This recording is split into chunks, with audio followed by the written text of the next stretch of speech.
Mengandungi kira-kira 0.5 gram dadah. Setiap hari ke sini? Hari-hari? Banyak hari dah. Banyak hari ya. Dari bila Ustaz? Bisa?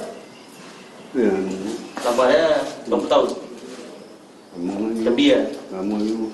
Panas ya kalau sini? Sejuk? Benar? Sejuk. Sini ada sejuk kan? Kali Hah?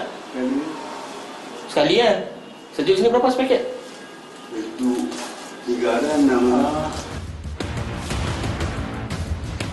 Difahamkan, jumlah stok dadah yang dimiliki sindiket dipercayai mampu dibekalkan kepada hampir 40 orang pengguna pada satu-satu masa.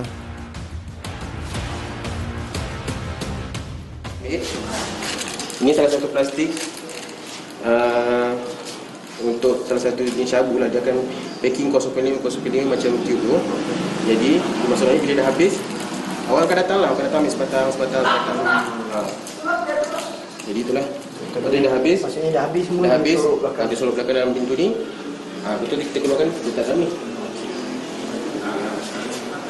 Selepas 2 jam, pihak ADK cuba mencari di mana disimpannya dadah ini, dan hasil pemeriksaan berjaya menemui sepaket dadah jenis heroin yang disorot disimpan di celah-celah pintu.